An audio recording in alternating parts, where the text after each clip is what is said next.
এখন দেখো বিকেল 4টে বাজে আর ঝমঝমিয়ে বৃষ্টি হচ্ছে। তো আজকে বিকেলবেলা তোমাদের একটা নতুন জায়গায় বেড়াতে নিয়ে যাব। স্যার, কেমন আছো তোমরা সবাই? আশা করি ভালো আছো। আমার নতুন একটি ব্লগে তোমাদের সবাইকে স্বাগত জানাই। একটু আগে 4টের সময় তোমাদের দেখালাম যে বাইরে খুব বৃষ্টি হচ্ছে। তো এখন দেখো বৃষ্টিটা বন্ধ হয়ে গেছে।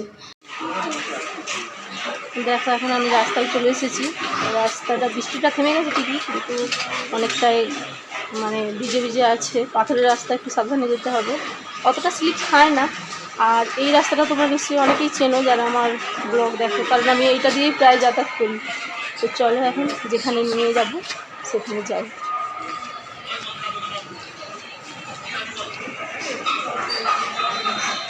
এর একটু এগিয়ে গেলেই যে পশুপতিনাথ মন্দিরটা আছে, ওই রাস্তাটা দিয়েই আমি যাব।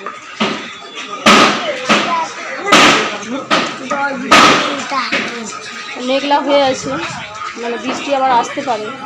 জানি না বৃষ্টি আসবে কি না, কারণ মনে হচ্ছে মেঘটা হয়ে আছে, তো বৃষ্টি আসতেও পারে। তো আমি তো ছাতা নিয়ে আসলাম না, জানি না বৃষ্টিতে ভিজবো কি না। তো দেখা যাক কি হয়।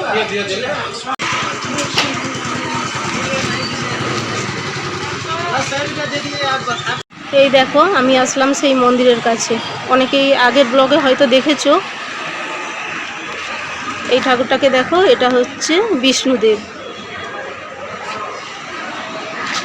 আর এই যে অপোজিট সাইডে আছে পশুপতিনাথ মন্দির। এখন তো দরজা বন্ধ আছে, তবে এইটা হচ্ছে ব্যাক সাইড।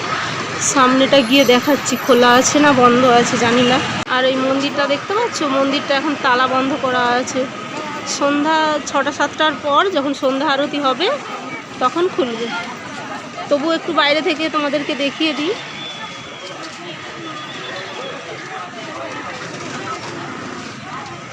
এখন 6:45 মতো বাজে, কারণ মন্দিরের ঘড়ি থেকে আমি দেখতে পাচ্ছি টাইমটা। পরে কোনো দিন সকালে আমি আসলে পুজো দিতে মন্দিরটা তোমাদের ভালো করে ঘুরিয়ে দেখাবো। আর এইটা হচ্ছে মন্দিরের সামনেটা।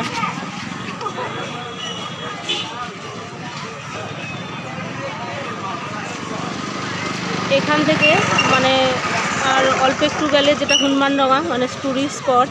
তো ওখানটা তো ক্যামেরা অতটা করতে দেয় না, আমরা সাধারণত রেগুলার যাই। এই যে আমার পেছনের যে মন্দিরটা দেখতে পাচ্ছ, ওখানটা কিন্তু নামযজ্ঞ হয়। সকালেও হয়, সন্ধ্যার টাইমেও হয়ে থাকে, এখনও হচ্ছে। তো চলো তোমাদেরকে আমি একটু দেখাই ভেতরে। এখানটা না বিকেল টাইমে আসলে খুবই ভালো লাগে। আর আমরা প্রায় সময় আসি গরমের দিনে, বাবুর আন্টি আর বাচ্চা কাচ্চা সব নিয়ে আসি, বসি আমরা এখানে, ভালো লাগে। এখন বৃষ্টির কারণে না আসা হচ্ছে না, কারণ সবসময় বৃষ্টি আসে, বৃষ্টিতে কি আর ভালো লাগে বেড়াতে।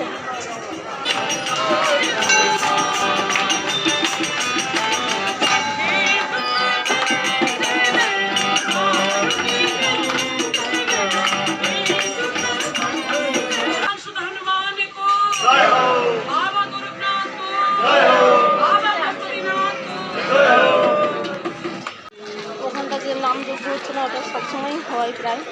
আমরা সকালে বা বিকেলে যখনই আসি প্রায় ওই সময় দেখি ওখানে নামযজ্ঞ হচ্ছে। এইটা দেখতে পাচ্ছ রাজবাড়িটা। এত বৃষ্টির মধ্যেও দেখো ভিড় কতটা। আর এই ঠাকুরটাকে কেউ দেখে চিনতে পারছো? এটা কিন্তু খোলা আকাশের নিচে থাকে। এই ঠাকুরের নাম হচ্ছে কালভৈরব। এই যে কালভৈরব ঠাকুরটা দেখতে পাচ্ছ, এই ঠাকুর কিন্তু খোলা আকাশের নিচে থাকতেই ভালোবাসেন, তাই এই দেবতাকে খোলা আকাশের নিচে রাখা হয়েছে। এরপরে আরেকটা শিবেরই অংশ, সে ঠাকুরটাও দেখাবো। একজন আমাকে কমেন্ট করেছিলেন যে টুরিস্ট স্পট আর ওখানকার যে টেম্পেল, টুরিস্ট স্পটের সেই দেবতাগুলোকে দেখাতে বলেছিলেন। তো উনি আজকের এই ব্লগটা দেখলে নিশ্চয়ই খুশি হবেন। নেপালে প্রায় 3000-এরও বেশি মন্দির আছে। আর এখানে যেমন বৌদ্ধ মন্দির, তারপরে কালভৈরব, আকাশ ভৈরব, সুইট ভৈরব, পশুপতিনাথ মন্দির। তো কেউ যদি বেড়াতে আসো অবশ্যই পশুপতিনাথ মন্দিরে দর্শন করবে। নেপালের এই পশুপতিনাথ মন্দিরের অনেক মাহাত্ম্য আছে। এই পশুপতিনাথ মন্দির দর্শন করলে তার কোনো দিন পশুজনিতে জন্ম হবে না এবং মানব জন্ম থেকে মুক্তি পেয়ে যাবে। তো এখন চলো আমি এখান থেকে তোমাদেরকে দেখাবো সুইট ভৈরব। তো আমি সুইট ভৈরবের কাছাকাছিই আছি। আর এরপরে দেখাবো যে ট্যুরিস্ট স্পট সেখানটা হনুমানডঙ্গা রাজদরবার। তো তারপরে তোমাদেরকে কোথায় নিয়ে যাচ্ছি সেটাও একটু বলে দিই। সেটা হচ্ছে অ্যান্টিকিউ আইটেম। ওখানটা খোলা মার্কেটের মধ্যে এই যে পুরনো জিনিসপত্র প্রচুর পরিমাণে পাওয়া যায়। তো সেগুলো কেমন দেখতে, কত কী কী দামে বিক্রি হয়, আর কিভাবে এই নেপালি মানুষরা ট্যুরিস্টদের ঠকায় সেটাই তোমাদের আজকে বলবো। এই নেপালে বাংলাদেশ, ইন্ডিয়া, চায়না এবং ফরেন থেকেও অনেক ট্যুরিস্ট আসেন। তো এই নেপালি কিছু মানুষ আছে যারা তাদের কাছে খুব বেশি দামে জিনিসপত্র বিক্রি করে, ঠকিয়ে নেয় যেটাকে বলা হয়। তবে সবার ক্ষেত্রেই বলবো না, কিছু কিছু মানুষ আছে এরকম করে ব্যবসার ক্ষেত্রে, সবাই এরকম করে না। তো তোমরা যারা বেড়াতে আসবে, কেনাকাটা করবে, কিন্তু খুব সাবধানে করবে। আর এটা আমি তোমাদের একটা নেপালি দোকানদারের কাছে কথাটা প্রমাণ করিয়ে দেব। উনি নিজে মুখেই বলেছেন যে এরকমভাবেই আমরা বিজনেস করি। তো সেটা তোমাদেরকে আমি পরে বলবো। আর এখন দেখো আমি চলে এসেছি এই যে সুইট ভৈরব। ইনি হচ্ছেন সুইট ভৈরব। ইনি খোলা আকাশের মধ্যে থাকেন না, এনার জন্য একটা মন্দির করা আছে, এই মন্দিরের ভেতরেই থাকে। তো মন্দিরের যে বাইরেটা দেখতে পাচ্ছ এটা হচ্ছে কাঠের কারুকার্য করা। তো তার পাশেই আছে কৃষ্ণ মন্দির, আরও অনেক মন্দির আছে। এই যে সুইট ভৈরব ঠাকুরের বছরে কিন্তু একবার উৎসব হয়। আর ওই পুজোর সময় ওই ঠাকুরের মুখ থেকে লম্বা একটা পাইপ দেয়া থাকে। আর এই দেবতাকে নেপালি ভাষায়, নেপালি যে দারু মানে মদ, ওটাকে রক্সি বলে। আর ওই রক্সি ঠাকুরকে অর্পণ করা হয়। আর সেটা প্রসাদ হিসেবে যারা ভক্তবৃন্দ আসে তাদেরকে অল্প অল্প করে দেয়া হয়। এটা সেবন করলে শরীর ভালো থাকে। এদিকে দেখো আমি আসলাম রাজদরবারের কাছে।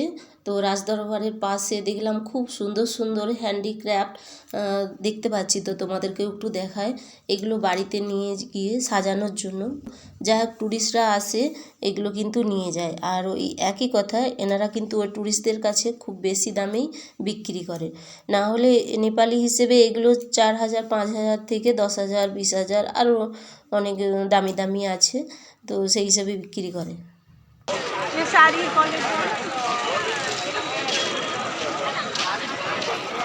এটা হচ্ছে রাজদরবার।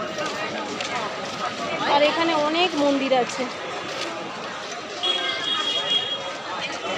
এটা রাজদরবার, ওটা কুমারী মন্দির আমার পেছনে। আর এই যে মন্দিরগুলো, এগুলো না ভূমিকম্পে ভেঙে গিয়েছিল। নেপালে ভূমিকম্পে প্রায় অর্ধেকেরও বেশি মন্দির ভেঙে গিয়েছিল।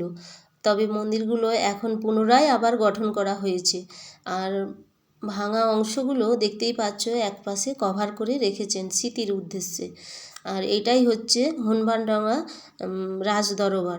তো তোমাদের কেমন লাগছে আমাকে কমেন্ট করে জানিও। আর ভালো লাগলে সাবস্ক্রাইব করে আমার পাশে থেকো। আজকে আমি তোমাদের যে মার্কেটটায় নিয়ে যাব বলেছিলাম, তো সেই মার্কেটের কাছেই আছি। এটাই হচ্ছে সেই মার্কেট। আর এদিকে শুধু মার্কেট নয়, দেখো পাশাপাশি অনেক ভালো ভালো রেস্টুরেন্ট আছে, নেপালি খাবার দাবার সব কিছু পাওয়া যায়। আর আমার পেছনে যে দেখতে পাচ্ছ ওটা হচ্ছে রাজদরবারের ব্যাক সাইড। আমি যেখানে প্রথমে ছিলাম ওটা ছিল ফ্রন্ট সাইড। তো এখন আমি তোমাদেরকে কাছে নিয়ে গিয়ে যে পুরনো জিনিসগুলো কীরকম দেখতে হয় সেটাই দেখো। সেই জিনিসপত্রগুলো তোমরা দেখতে থাকো। এগুলো না অনেক দিনের পুরনো, মানে নেপালের বহু বছরের জিনিস। তো এটা একটা মার্কেটই বলা যায়। এই মার্কেটটায় শুধু এই রকমেরই জিনিস পাওয়া যায়। দেখো যেদিকে তাকাবে কিন্তু পুরো সেই লম্বা সেখান পর্যন্ত এই সব জিনিস পাওয়া যায়।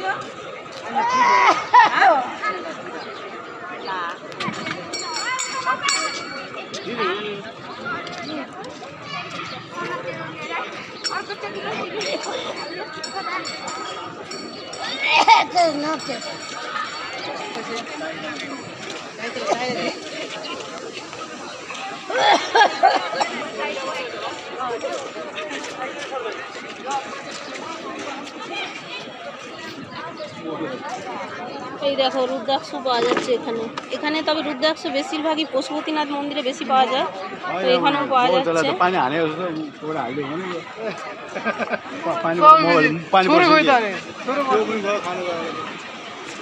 তো এনারা এখন ধূপ দেখিয়ে দিয়েছেন, মনে হচ্ছে সব গোছগাছ করে চলে যাবে, কারণ সন্ধ্যার পর এখানে মার্কেট কিন্তু থাকে না। 6টা 7টার মধ্যে মার্কেট বন্ধ হয়ে যায়।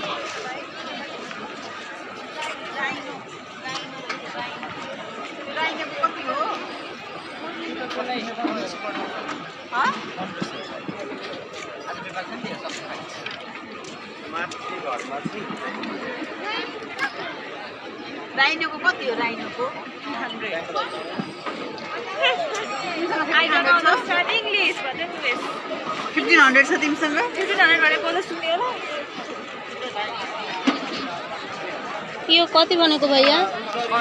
यो राइनो हाँ वो 1500 1500। हाँ वो बड़ा वाला 1500 हाँ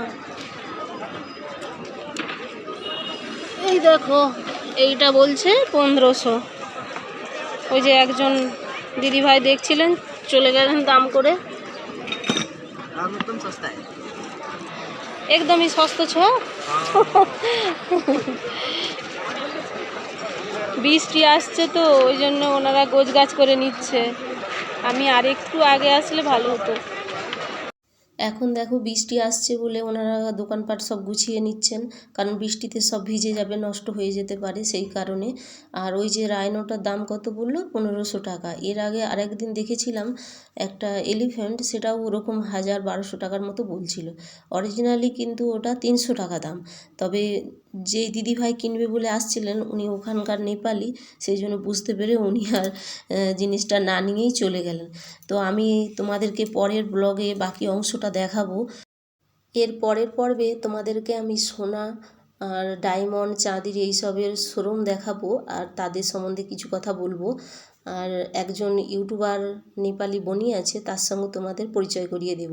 আর যে দোকানদারের কথা বলেছিলাম ওনার দোকানটাও তোমাদেরকে দেখাবো, আর উনি কী কী কথা বললেন সেগুলোও শোনাবো। তা এখন দেখো আমি যেখানটা দাঁড়িয়ে আছি এটা হচ্ছে নিউ রোড।